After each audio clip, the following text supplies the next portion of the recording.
It had snowed for 6 endless days. Heavy, slow-moving flakes drifted down like fallen prayers, wrapping the vast prairie in a white shroud. The fences, once sharp and proud, now bent under the weight, looking like crooked ghosts of their former selves. The wind sang through the gaps of the wooden ranch house, scraping across the windows as if trying to get in. But inside, the air was still, except for the steady snap of firewood breaking in the stone hearth. The lantern burned like it always did. Dim, golden, patient, Elias Boone lit it every evening without fail. The same way he brushed the dust from his saddle or ran his fingers through his mare's mane. The same way he carved the names of cattle long dead into the barn posts, not from habit, from loyalty, because once years ago someone had waited for him by that same light. And though that someone now rested under the cottonwoods out past the ridge, his promise hadn't been buried with her. The snow had cut the world off, no wagon tracks, no riders. Even the crows had flown south, leaving only the whisper of wind. So when Elias saw 2 dark shapes moving across the white, he thought at first his eyes were playing tricks, maybe wolves, he figured. But then one stumbled, and the other caught her. He stepped out onto the porch, squinting against the storm. The figures were human barefoot, wrapped in what looked like deer hide and thin, worn shawls. They stopped at the edge of his yard, hesitating. The snow swirled around them, biting at their faces. Elias didn't move. The lantern beside him swung on its hook, the light flickering across his weathered face. He raised one hand, not a welcome, not a warning either, just enough to say, "You're seen." The older girl nodded, cautious, and guided the younger toward the barn. Elias opened the door, and they slipped inside. He didn't follow right away. He just stood there, boots buried in snow, staring into the endless white behind them, half expecting to see a shadow, a pursuer, some danger trailing close, but there was nothing, only wind, only silence. Inside the barn, the smell of wet hides, straw, and old smoke filled the air. The 2 girls huddled close to a cow that shifted uneasily but didn't protest. Elias set a tin cup of coffee near them and said nothing. He wasn't sure if they spoke English. The older one took the cup. Her hands were cracked and bleeding, but steady. A faint scar ran through her bottom lip, pale against her brown skin. Her eyes didn't plead. They studied him. She didn't thank him, but she didn't spill the coffee either. When he turned to go, the younger one, barely more than a child, whispered something in a tongue he couldn't understand. The older girl didn't translate that night. He left the house door unlatched, and though the fire burned warm, Elias couldn't sleep. He just sat in the rocker by the hearth, carving a cedar stick down to nothing while the storm howled outside. Each crack of the fire made him think he heard that same faint whisper again, the one from the barn. By dawn, the storm had softened. When Elias opened the door, the girls were standing on the porch, half frozen, heads bowed.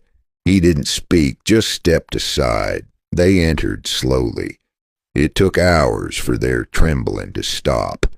He noticed then the younger one limped slightly. The older girl helped her to the only chair and sat cross-legged on the floor beside her. Elias boiled beans and gave them what bread he had. They ate carefully, almost formally, not desperate, not greedy, like they'd known hunger too long to show it anymore. He still didn't ask questions. That night he lay awake again, the wind pressing against the windows like a restless spirit. But it didn't sound lonely anymore. It sounded alive. By the next morning, the younger girl's fever broke. Elias went out to chop wood, and when he returned, the older one had washed her sister's hair, hung the wet cloths to dry, and cleaned the hearth. He leaned in the doorway, watching silently. When she noticed him, she didn't flinch. She stood, wiped her hands, and finally spoke. "Nahina," she said quietly. He blinked. She pointed toward the girl by the fire. "Tanny." He nodded once. "Elias." She tried repeating it, stumbling at first. "Elias," then smiled slightly. "Eli." That name seemed to fit better. Later that day, when Elias saddled his mare to ride into town for supplies, Nahina followed him halfway to the gate. The snow was falling again, light and steady. "You come back?" she asked. He looked at her, the lantern light still echoing in his eyes. "I light it every night," he said simply. She tilted her head. "Why?" He said nothing, just mounted and rode away. The general store in Clay Hollow was colder than the prairie, not by weather but by stairs. Clovis Hatch, the blacksmith, leaned close as Elias walked past. "You know who they are, Boone." Elias said nothing. Clovis spat on the floor. "Comanche, maybe, or traded girls. Best let the sheriff handle it. Dangerous either way." Elias kept his voice calm. "You talk too much for a man with cold hands." Clovis sneered. "Just saying, some debts ain't worth paying." Elias bought flour, salt, beans, and a tin of cherry tobacco. The shopkeeper eyed him curiously. "Expecting company?" "Depends how long the snow holds," Elias replied and left. When he returned, Nahina was waiting by the gate again. She didn't ask what he'd bought, just took the tin of tobacco and tucked it away gently as though it were something holy. That evening, Elias noticed the curtain in his main room had been mended, not replaced, just sewn carefully, small tight stitches, done by someone who'd once known comfort and wanted to remember it. He said nothing, but that night he left his late wife's blue shawl hanging by the door. The next morning, Nahina wore it. The color was faded, but it made her look almost like a memory come to life. She stirred beans while Elias split wood. Tawny read from an old, torn-up primer he didn't remember owning. The cabin felt less empty. For the first time in years, he lingered near the table just to hear another voice breathing in rhythm with his own. That night, after Tanny fell asleep, Nahina stepped outside. The snow hissed softly against the roof.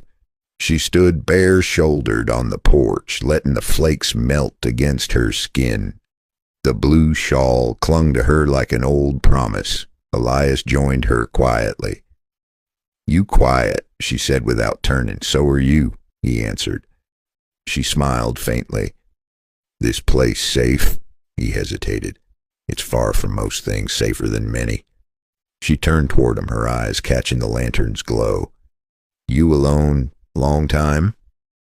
12 winters, he said. She nodded slowly.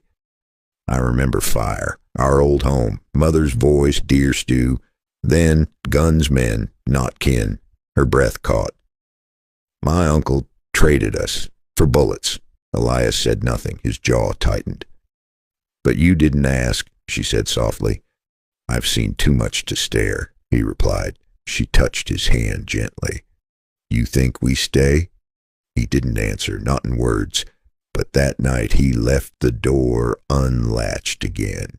3 days later, the snow stopped. The sun came out sharp and pale, like a blade through clouds. Elias was mending a gate post when the sheriff rode in. Sheriff Arlen Crow wasn't a cruel man, but he wasn't one for kindness either. "Town's uneasy," Crow said, stepping down from his horse. "Word is you're keeping 2 native girls here." Elias didn't blink. "They're not prisoners. They're guests." The sheriff looked toward the porch where Nahina stood, quiet but unafraid. "You claiming her?" Elias's jaw tightened. "I ain't sending her out there." That's not what I asked. He met the sheriff's eyes. She's mine. Crow studied him for a long moment, then nodded. Then make it proper, before someone else tries to. He mounted his horse and rode off. Elias turned. Nahina had stepped down from the porch, snow crunching beneath her feet. Your law, she said softly, says marry. He nodded. It does. She untied the blue shawl from her neck and held it out. Then you give this to me again, she said, like man gives gift. Elias took it slowly, trembling just a little. He tied it around her neck again, this time with care, with meaning.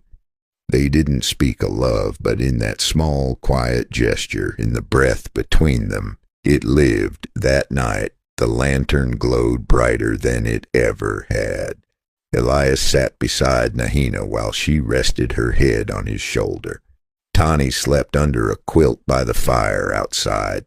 The wind no longer sounded like grief. It sounded like home. If this story touched your heart, don't let it fade like smoke. Tap, like, subscribe, and leave a comment below. Would you have opened your door to strangers on a snowy night? Your thoughts keep this frontier spirit alive. And if you believe stories like this deserve to be told, click hype below to support the channel, so the fire stays lit and more Wild West souls find their way home. Because sometimes the quietest stories echo the loudest across time.